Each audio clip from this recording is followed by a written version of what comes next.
seconds.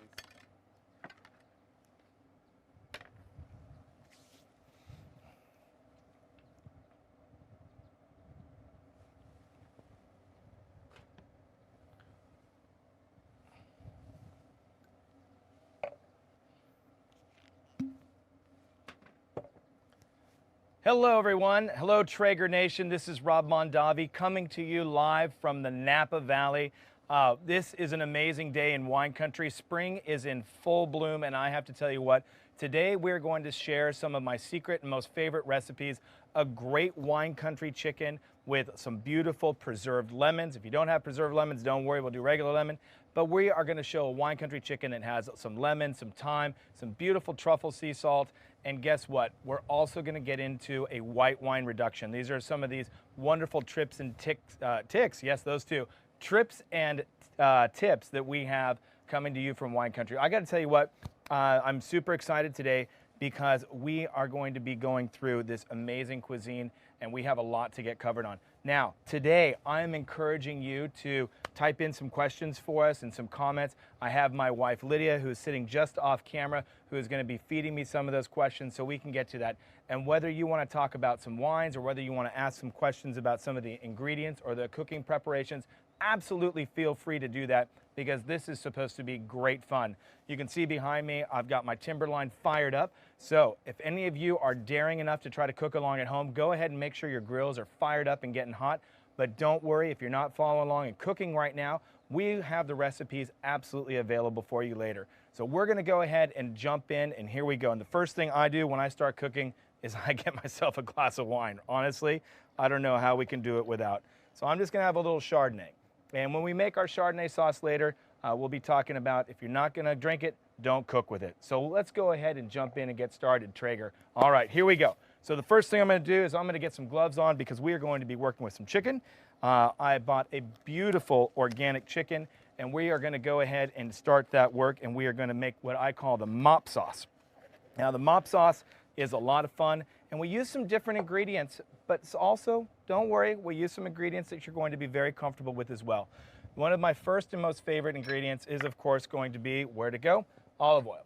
All right, and so I like to put this in as our base and then I like to add the dry ingredients into it just so we can saturate a little bit. So I'm just gonna put in pretty much just about a half cup to 2/3 of a cup and I'm gonna go ahead and put that back. So any olive oil, you don't need to use the fancy, amazing pressed, use that to finish with.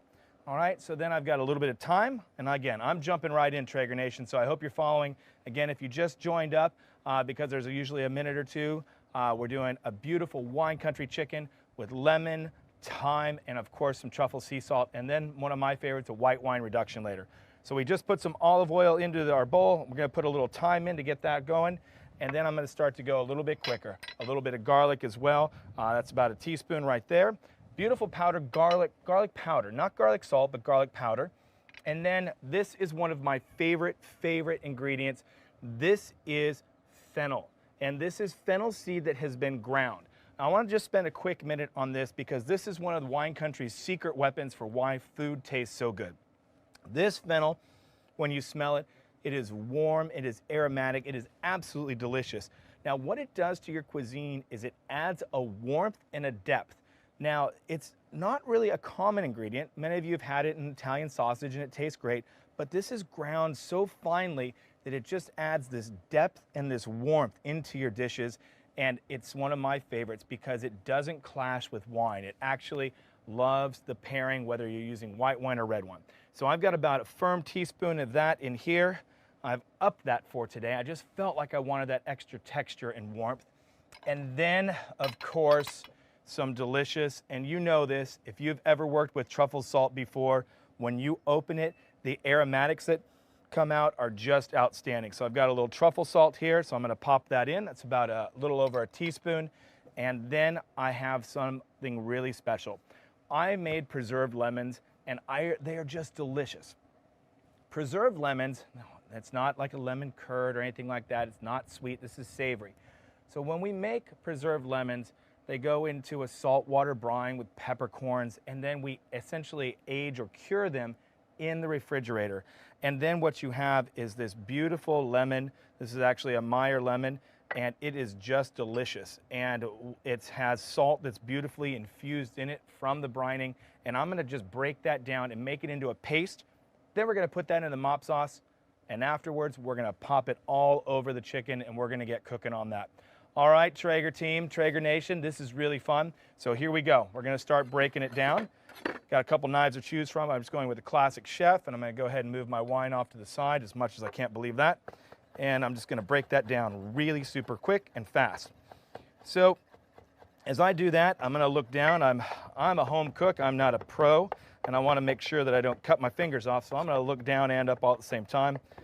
Probably have my buddy Amanda Haas, who's a big Traeger fan, looking at my knife skills and going, we gotta teach this boy a little bit, but I gotta tell you, I do all right. I do all right.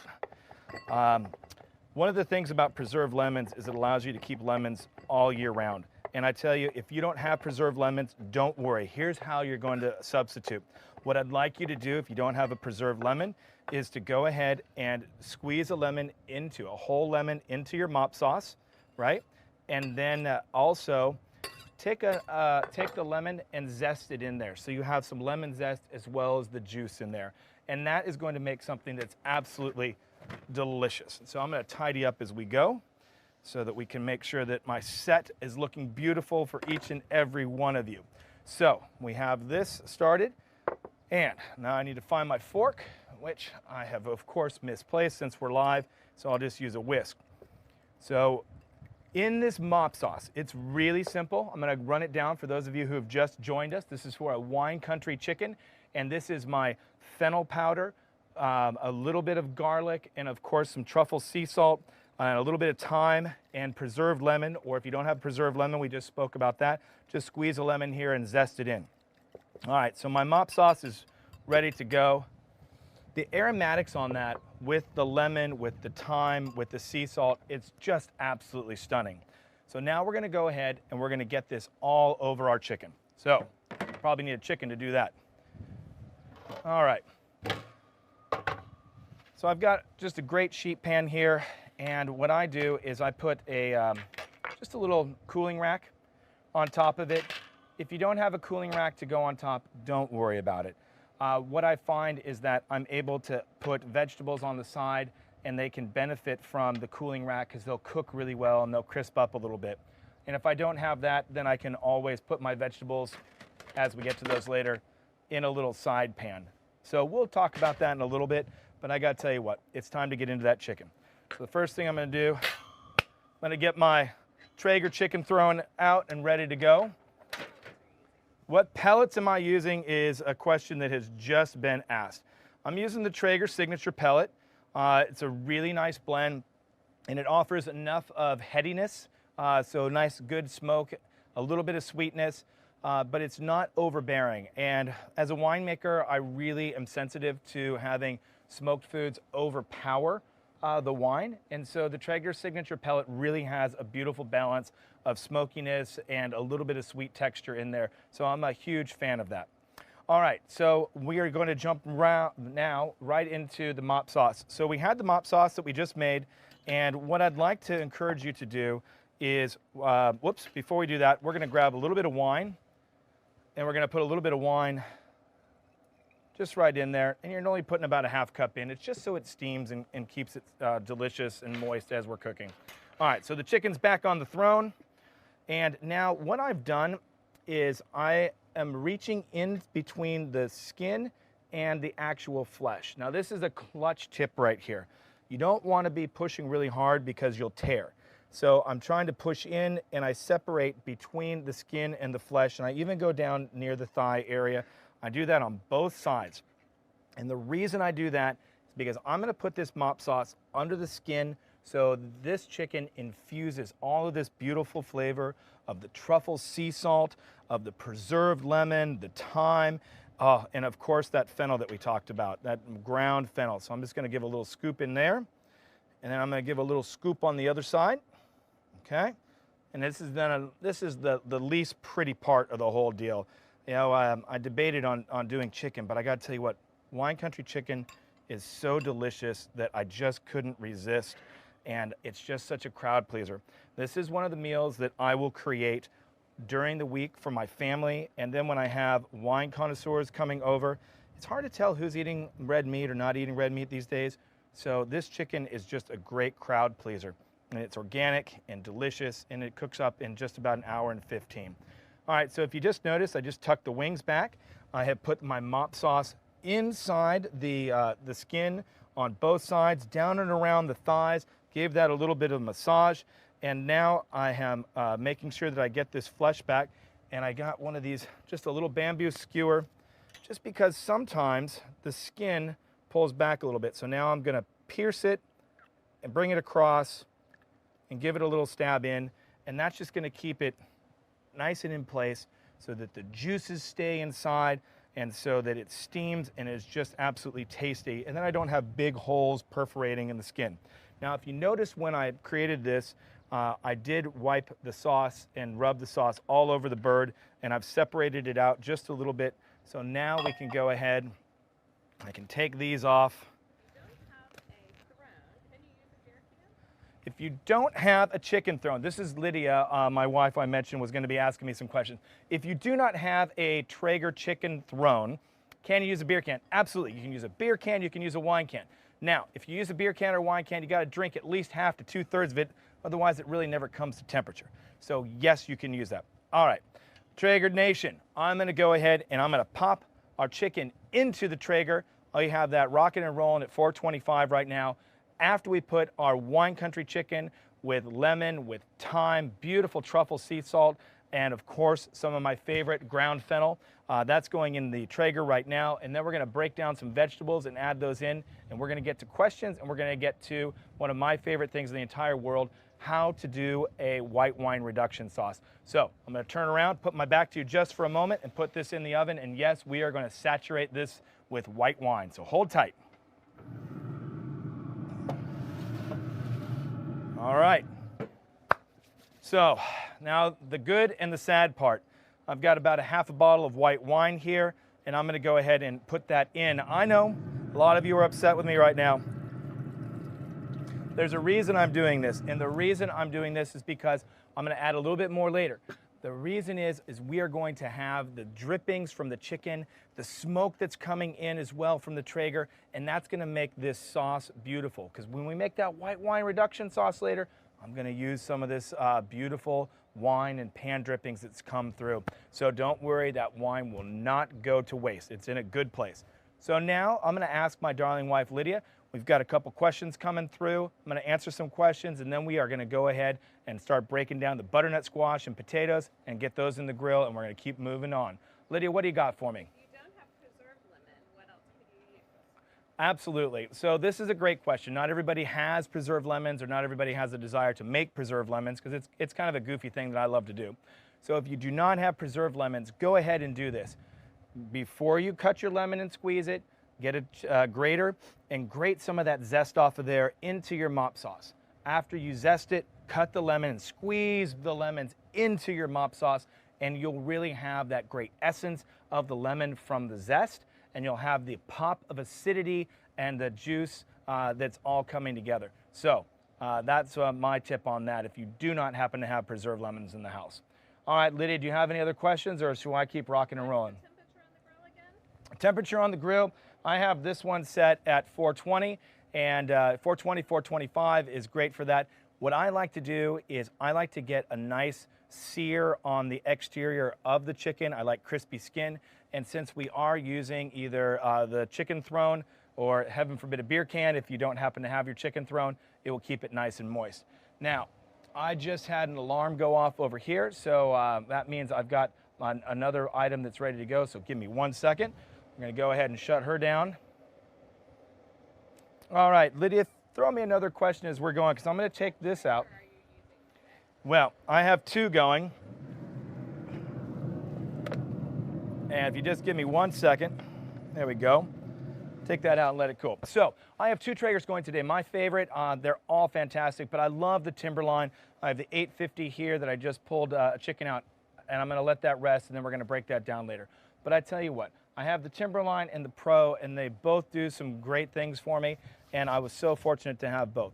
So lid, I'm gonna go ahead and start breaking down that butternut squash and the potatoes, and we're gonna toss that because I need to make certain that we keep pace with the chicken.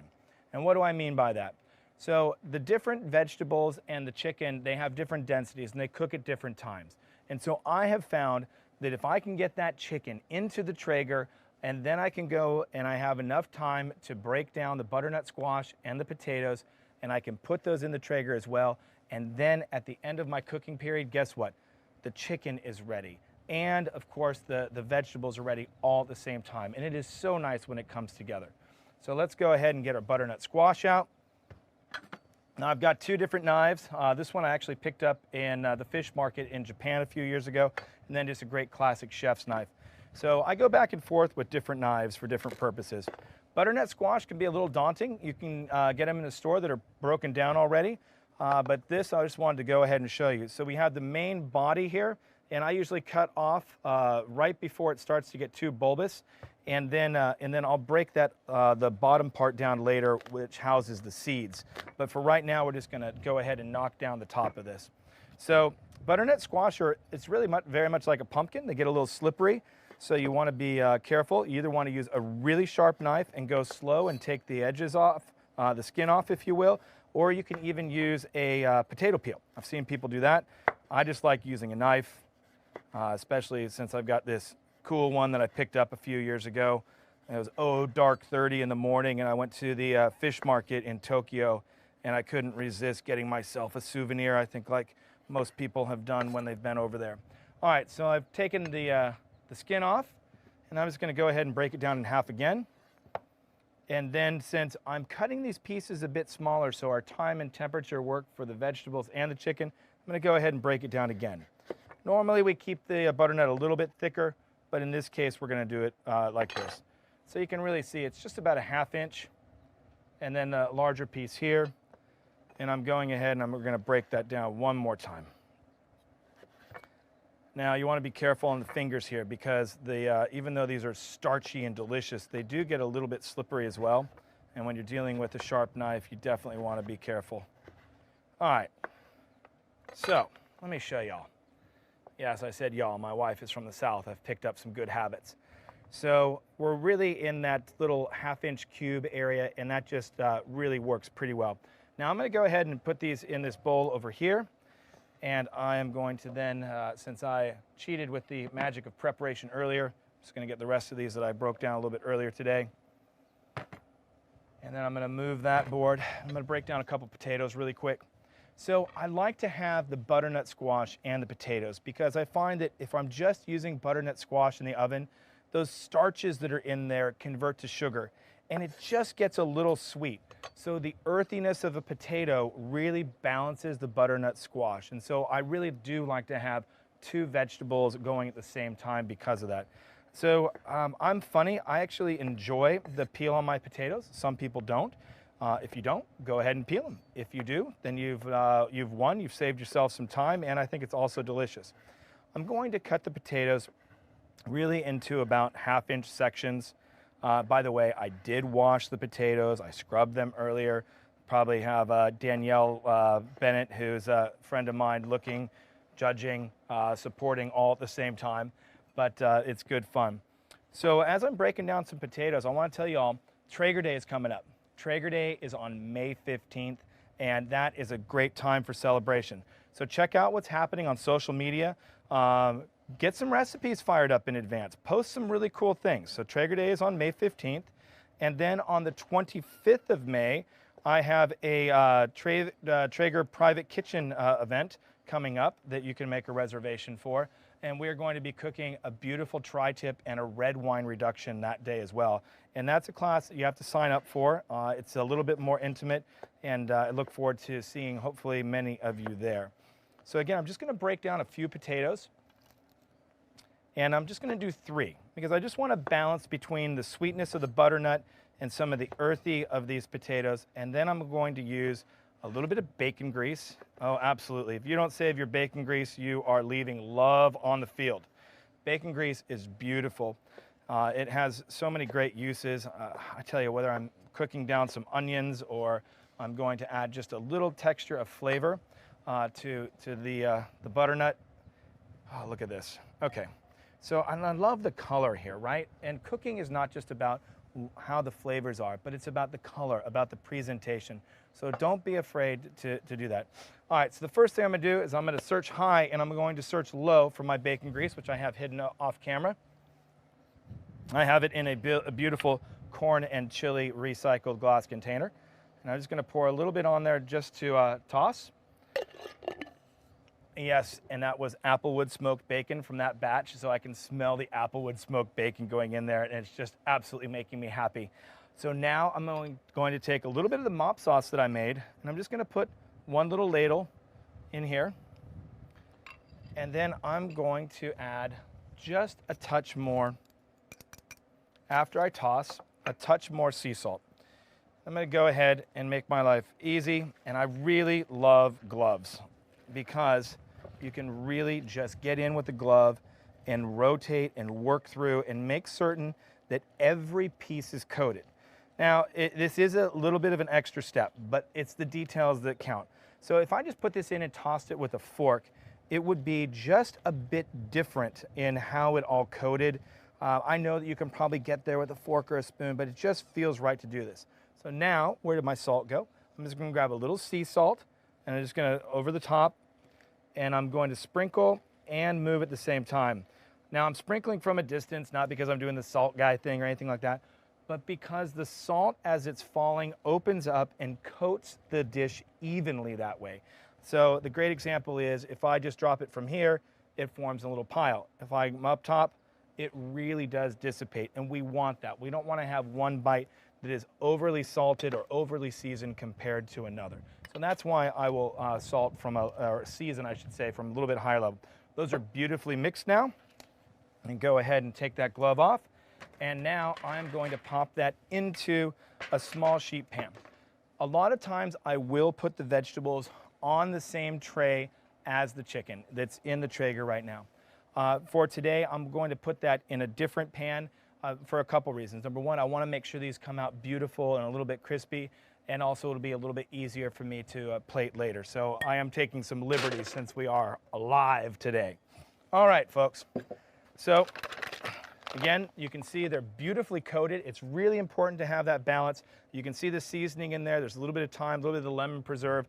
And then, of course, I added just a little bit of bacon grease so I can smell the smokiness there, the applewood smoked bacon that we had sweated off before. And now these look ready to pop in. So I'm going to go ahead and do that.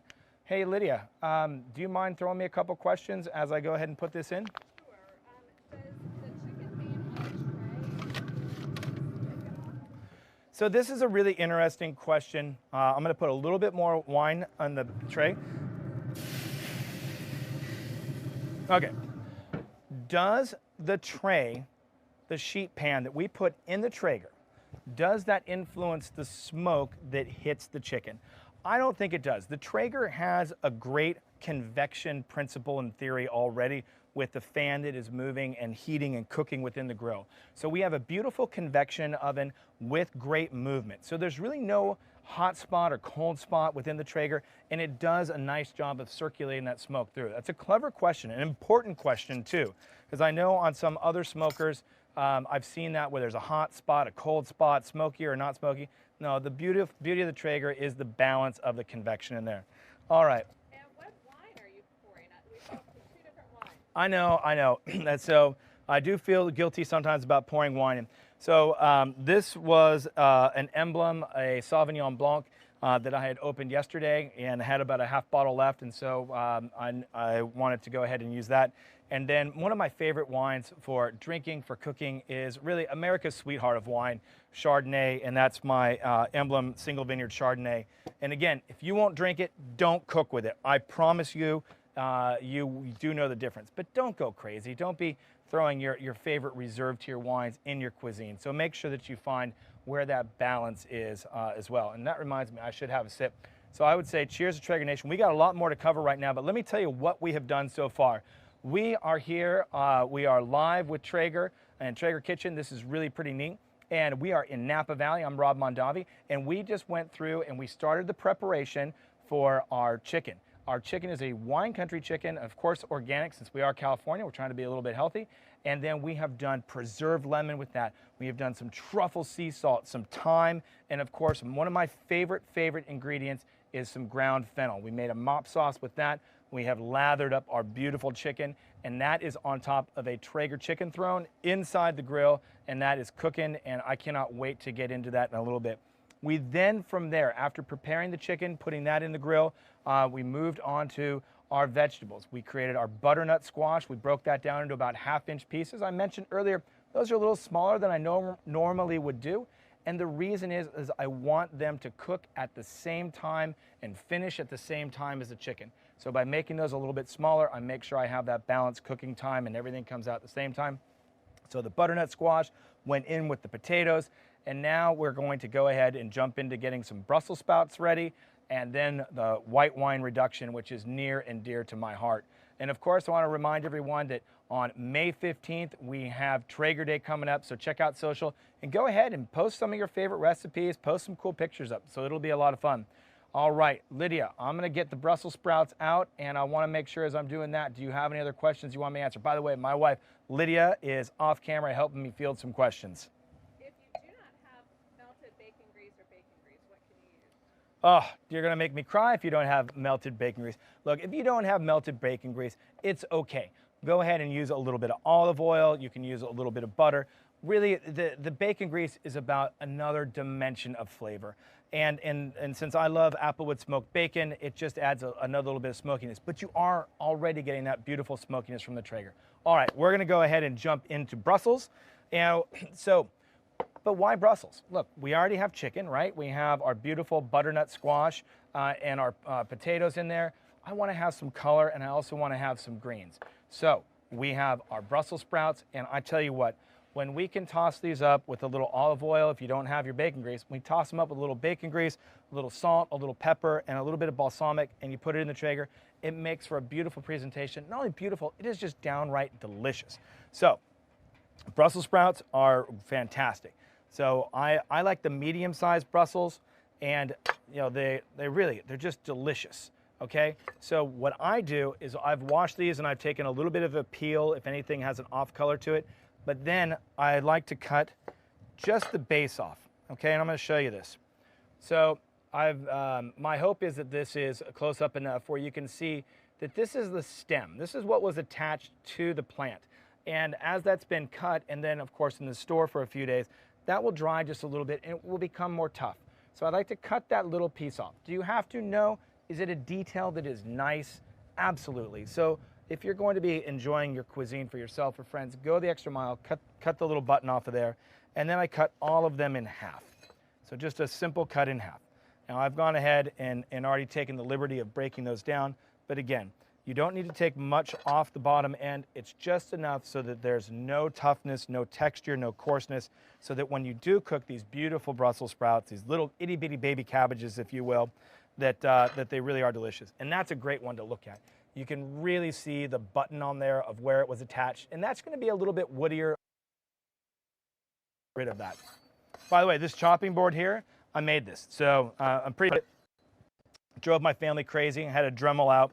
And you can see there's a little reservoir around here, and it gets deeper over here, and then it channels out so that when we do cut into any prime rib that we've ever made or chicken, if there's any drips and juice that runs out, then I can collect that and use it. So we're just about finished with our last couple of Brussels, and then we're going to go ahead and toss those, again with the bacon grease, I know. And I am going to use another one of these. Now, normally I like to use a normal sheet pan, but I have to tell you, we've got kids, and sometimes a shortcut like this saves 15 minutes of dishes at the end of the night. And I got to tell you, I'm sure those of you who have kiddos out there or are just working, sometimes an extra 15 minutes of not doing dishes really is nice. So I am cheating on that tonight, and I am enjoying the fact that I am. So I'm going to go ahead and I'm going to pull back our bacon grease. And for those of you who don't have bacon grease, you could use just some olive oil, or any olive oil will do. Don't get anything too fancy. If you want fancy olive oil, finish with that. What do I mean by that? As something goes to the table, you can put a little drizzle of the fancy olive oil. Like if you're serving tomatoes as an example, that is fantastic to go ahead and drizzle the high tier olive oil on. for cooking a mid-grade is absolutely perfect. So I have used my mop sauce a couple of times tonight, and I have actually, oops, I forgot. And I tend to use one bowl when I'm doing multiple vegetables that will have a similar seasoning carry through. So I'm going to put that back in the bowl that we did the potatoes and the butternut on, and I'm just going to do one little scoop of the rest of our mop sauce. There's no more mop sauce now. And then we're going to go ahead and give that a little, where is it? I'll just stir like this. And I think I might go ahead and put that glove back on. We mentioned this before. I really like to use my hands when I cook. And the reason is I feel, and this will sound silly, I know I'm from California, but it's okay. I feel a better connection with the food. I can really get in, and as I'm really making certain that the mop sauce and the olive oil and the bacon grease and the herbs get through, what I want is I want that to go into, I want that to go into the little folds within this cabbage, because then that imbues the flavor of the olive oil, the bacon grease, the salt, the pepper into these little Brussels, more so than if I just would have tossed it, because my hand is coming into contact with it and just making it delicious. Now, this isn't in the recipe, but I want you to feel adventurous. I broke down some fennel. It is delicious. So it's just a bulb, and I cut it into little sections, and I'm gonna go ahead and just throw half of a fennel right into here, and it will just add another little dimension of flavor, and toss that through, and fennel is delicious. I would encourage you to explore other vegetables. Many people have never tried a parsnip. It's like an exotic carrot, right? It's just delicious. Rutabaga, stay away from. I mean, if you're from the Southeast, like my wife's family, I'd say go for it. If you're not, I don't know what they're thinking about that vegetable, but I'm sorry, rutabaga farmers, I'm not down with that struggle. But Brussels, absolutely. Fennel, absolutely. Parsnips are delicious. Turnips are even great, but not turnip greens. I don't know why. Okay, so now this is just about done. And as is customary, one itty bitty sprinkle of salt. We talked about why we do that up high, so that it disperses, and so we do not get one pocket of salt, so that it disperses nicely over. We're not doing the salt bow guy. No, we're not doing that. Just a nice little sprinkle, and then we're going to pop that in. Now, if we look down at our time, guess what? We're about 30 minutes in. After putting the chicken in, after putting the butternut in, after putting the potatoes in, and now these will cook at the same time and temperature for finishing, and it will just be perfect when everything comes together. So we're gonna pop that in, and Lydia's gonna send me a couple more questions as we do.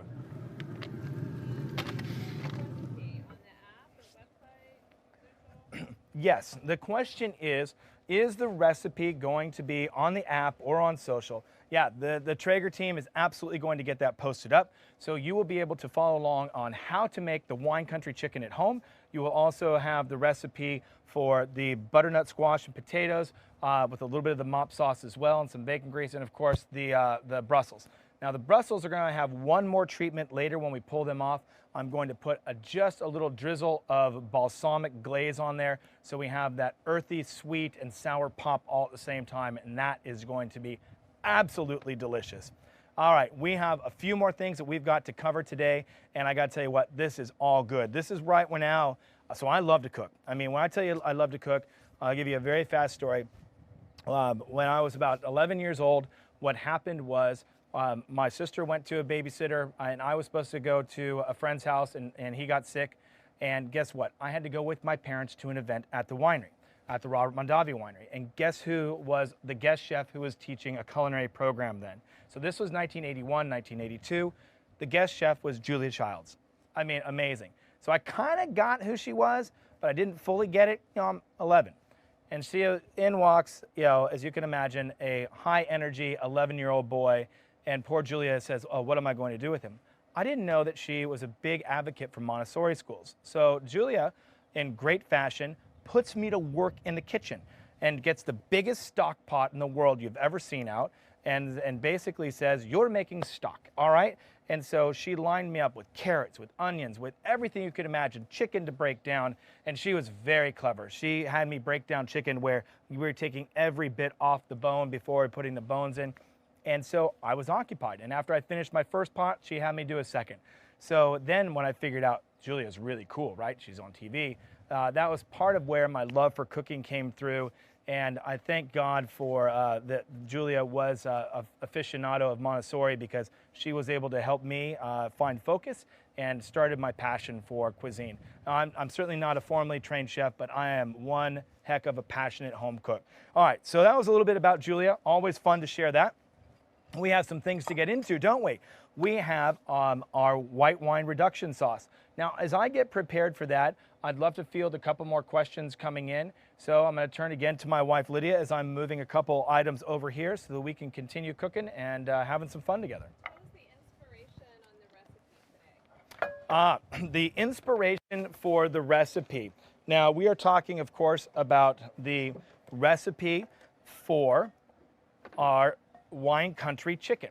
Now, this is a little bit of a recipe that I learned growing up at the Robert Mondavi winery, but also it's evolved because I love fennel. And I have found that fennel powder, as we used in the mop sauce, adds a richness to the dish. So this is a homage to great and delicious chicken, which in France I had chicken quite a few times when we were there, and I've never tasted anything like it. And they really prepare chicken very delicately and beautifully. And so I started to really understand that chicken is delicious, and many people will be comfortable with chicken. Some people don't eat red meat these days. Some people are turned off by lamb. And chicken seems to be a really great encompassing fastball, if you will. But we have to dress this up, and we're in wine country. We have to absolutely make sure that we have the best chicken going. And so what we have done, excuse me while this beeps, what we have done is to make sure we add a little truffle sea salt to give a little punch, a little aromatic, a little exoticness, some thyme for some earthiness and some comfort that we're familiar with, and of course preserved lemon for a bite, and then that fennel for that richness. And you'll see as we break this chicken down and share it, and when we present the white wine reduction sauce, it's all going to come together beautifully. All right, I've got to push some up and down select buttons on this. There we go.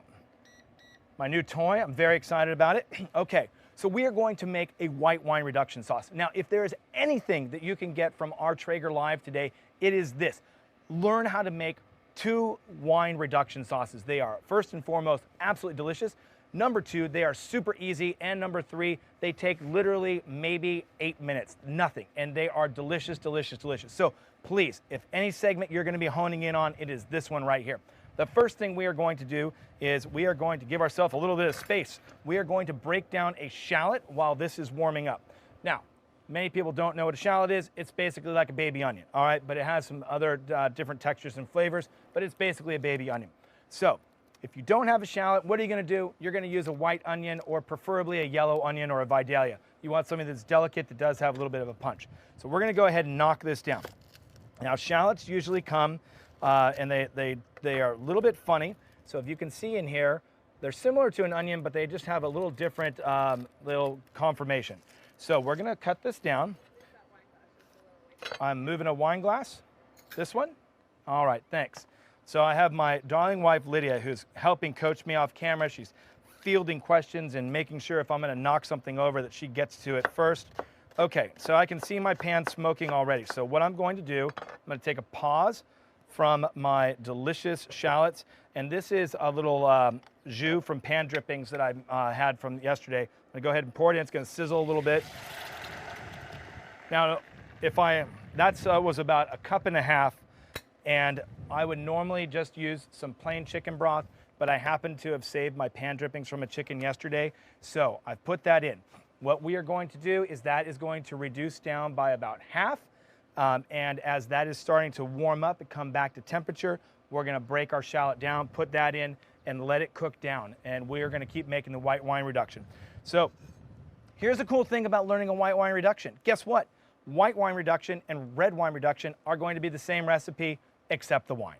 So this is a 2-for-1 out there, so everybody wins today. So I'm going to just coarsely break these shallots down. And I say coarsely, I'm not worried about a fine texture or anything like that. I'm only breaking these down so that they can really release some flavors. And guess what? We are going to be straining these off later, so they don't need to be pretty. So these are just for flavor, all right? So we got these together. It's really funny. I was doing a cooking with one of my buddies. We were cooking together back and forth on Zoom, and of course I cut my finger. It's like, all right, hold on, duct taped up. No cuts today. Knock on wood, not yet anyway. Okay, so for this sauce, I actually like to use a whisk. You'll see why later when we start adding in the butter.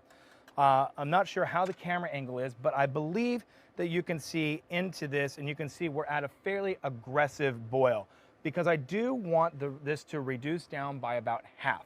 Now, when I poured my chicken stock in that I saved from my pan drippings from yesterday, you'll notice there was a little fat in there, so that was just delicious. That will help this sauce come together and just be creamy and delicious and smooth. Okay, so I mentioned red and white wine reduction sauce. The only difference is the wine. It is true. You can also do port wine reduction sauce like this as well, and you can use this as a base recipe to grow.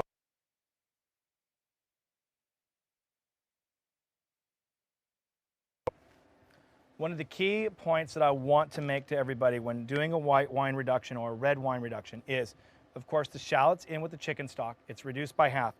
After that, we're going to put the wine in and reduce again. Now, when we go to serve this, we're not going to serve this with the shallots in there.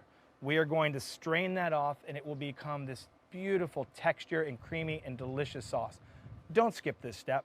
Even if you don't have a sieve like this, certainly somewhere in the house you've got a tea strainer or some way, a martini shaker with a sieve on top. I don't know what it is, but take the shallots out, enjoy the beautiful texture of presentation. Now, while this is cooking down, I do want to give a couple tips for entertaining. So I was very lucky that I grew up in a wine business where we did have guests coming to the home, guests coming to the winery, and I picked up a few things of how to make entertaining easy and comfortable. And I believe the first and foremost thing that you can do is before you leave for work or in the morning, go ahead and set your table if you can.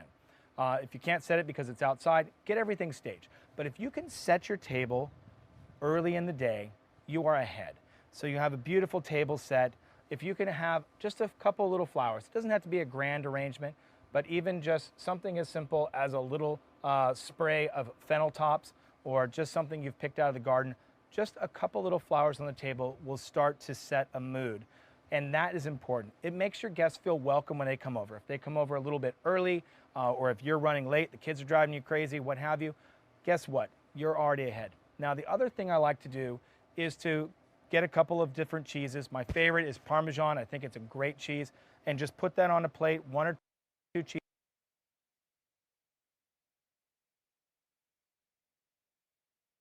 Guests come over, guess what? You can look to your friend, John or Cindy and say, hey, would you please grab the cheese out of the refrigerator? And now all of a sudden, your table's already set. Guess what? The cheese is out. You grab a bottle of wine, and it is easy. Now you have just caught up. Because we don't know what life brings. We don't know what the day brings sometimes. And so it's nice to have a couple tips to get ahead. All right, my wife is flagging me down. She's got a couple questions. So before we do that, we have our chicken stock reducing down. I'm going to give it a quick stir and take a look. We're not quite at half yet. And we're going to ask Lydia. All right, Lydia, my dear, may I ask if you have a question from our Traeger Nation out there? How long have you been using and cooking on a Traeger? Oh, I believe that has been, it's at least 10 years because it was right around the time when our first son was born. And I was introduced to Traeger in South Carolina by my friend Ben Taylor down in Low Country. And then we got to meet Traeger and the whole Traeger team, right? The team from our good friends at Williams-Sonoma. So it was a lot of fun to be able to do that. So we've been cooking on Traegers for about a decade now. And if you don't have time and fennel, can you use herb de Provence or something similar? So if we don't have thyme and fennel to make a mop sauce with, can we use an herbs de Provence?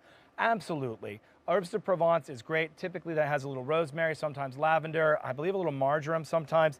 It's a nice sauce. It's really nice herbs. So absolutely. I would really strongly encourage everybody to go and get some ground fennel. It really is quite delicious. All right. We are just about halfway done with our reduction on the chicken sauce stock, and then we're going to be adding wine, and then we're going to go ahead and do the great reveal for what our chicken looks like, and we're going to plate it up. So We've had some really good questions on substitution for herbs, substitutions for preserved lemons, which we covered. But when we are making a wine country chicken, what we are really trying to do is to create flavors and textures that are layered on one another, that are balanced, right? So as a winemaker, when I have guests over, I want to make certain that we can taste and enjoy the cuisine, and we can taste, smell, and enjoy the wine. So if I have something that is overly seasoned, too much paprika, too much cumin, what I run into is one dish overpowers the other. The dish overpowers the wine. So this is why I like, as an example, the Traeger Signature Pellet Blend. I think it has a good balance to it. That's why I'm not using big punchy spices like cumin right now, or cardamom, even though I love those.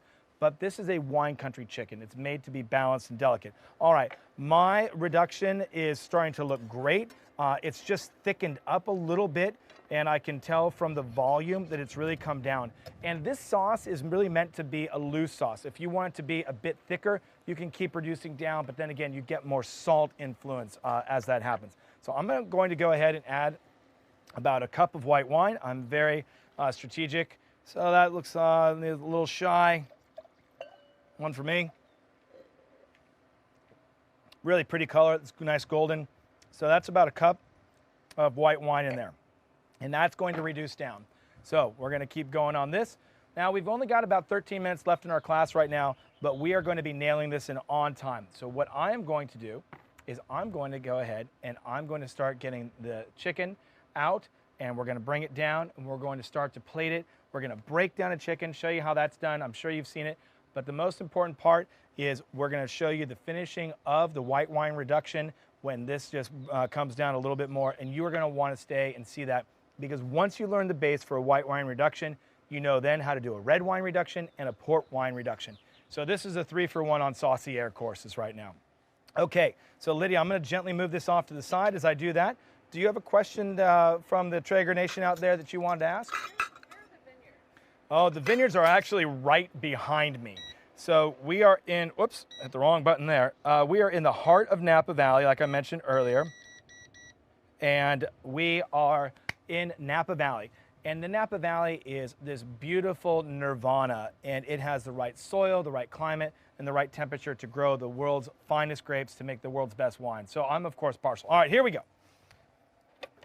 So I'm coming right back to you. Okay. So I, of course, made this a little bit earlier so that we could prepare one and then show and tell and break down another. So if you'll notice here, I did go ahead and make certain that we got a nice crispy skin. I am a stickler for crispy skin. I absolutely love it.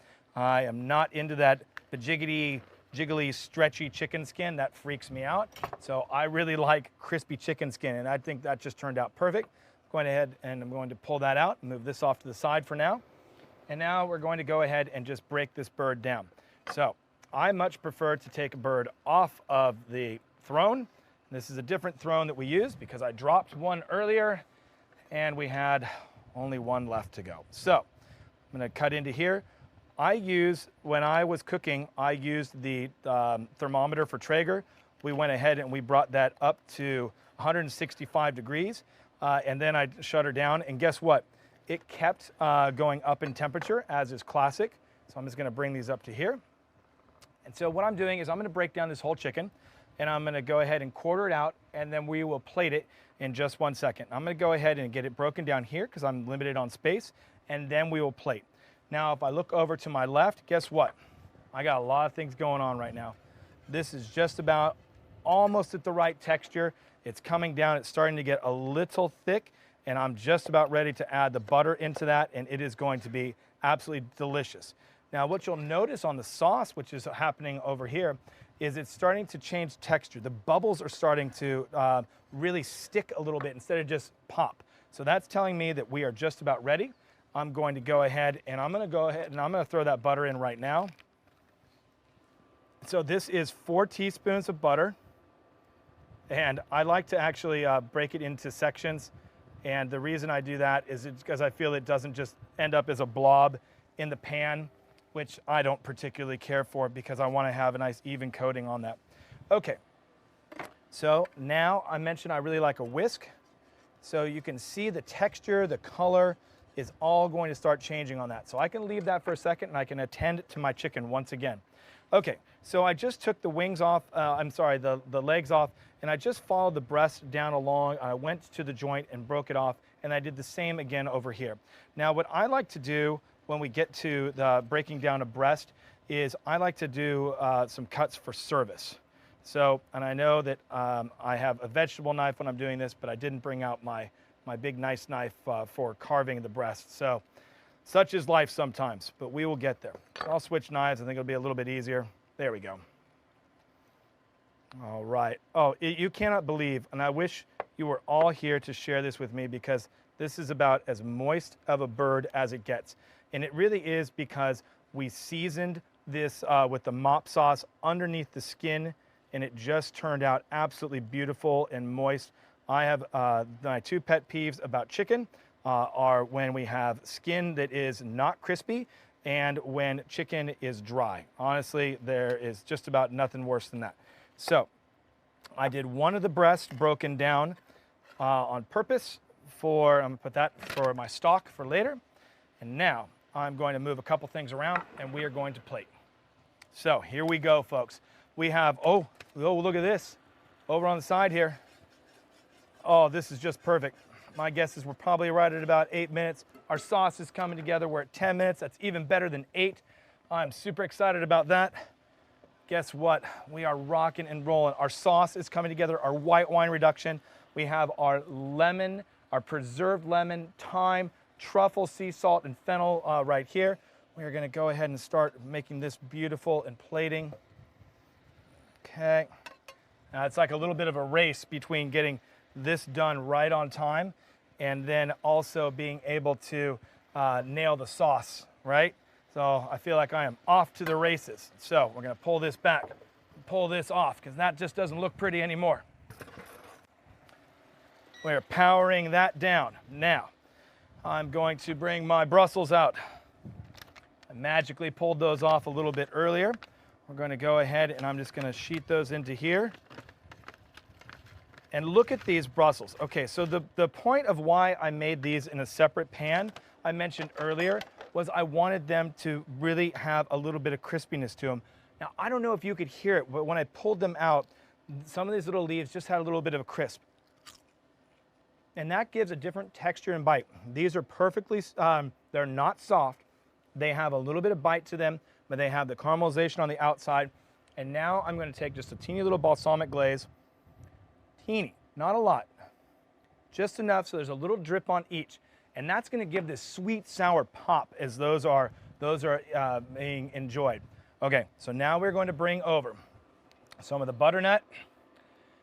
And look at this. Okay, so this, I put all of these butternut squashes and the potatoes into here. Ah, I know a better idea. Here we go.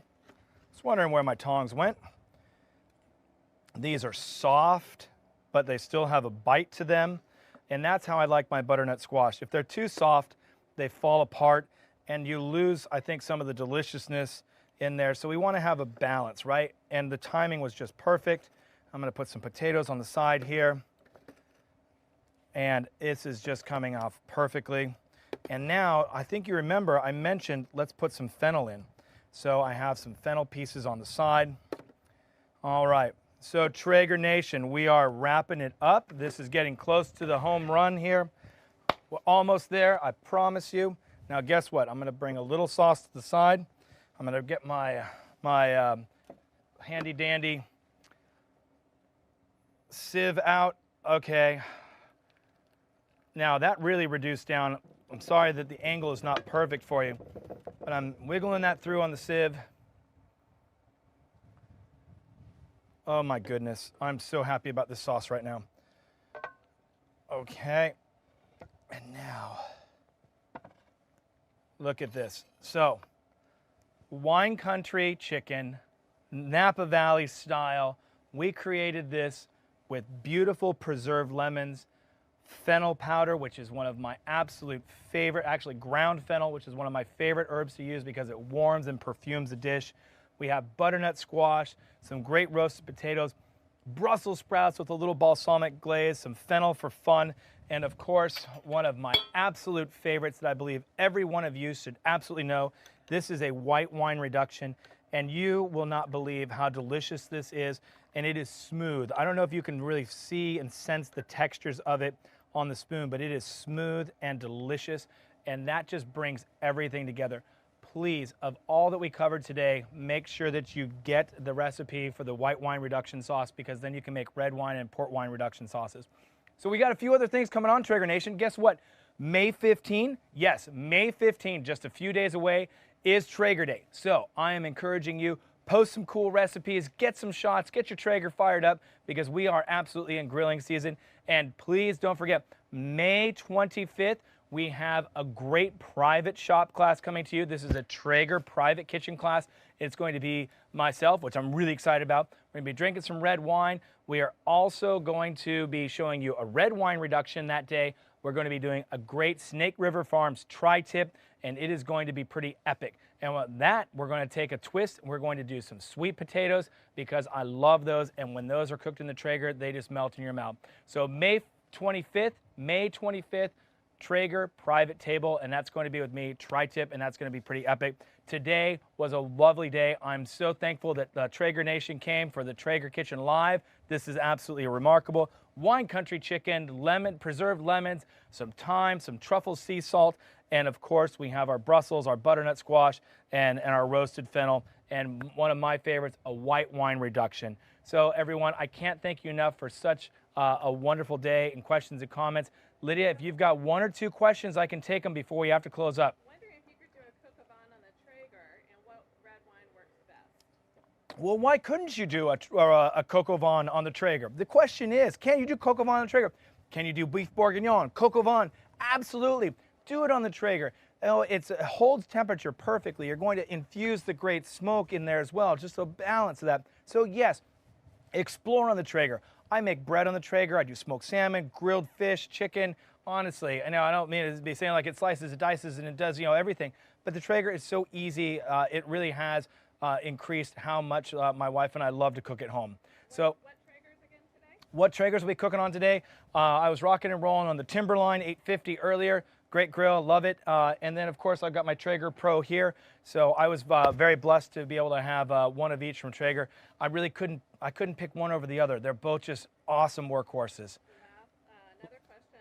What have you been enjoying cooking lately? What's one of your favorite things? Well, one of my favorite things to cook, what have I been cooking lately, was the last question that we had. We're going to wrap up for the day. Well, truthfully, I've really been enjoying the seasonality change. And so as we're moving away from great coq au vins like we just had mentioned, and pot roast and great steaks, I'm starting to enjoy a little bit fresher fish as we come into the warmer weather. So, and actually the wine country chicken is apropos for spring or any time of the year.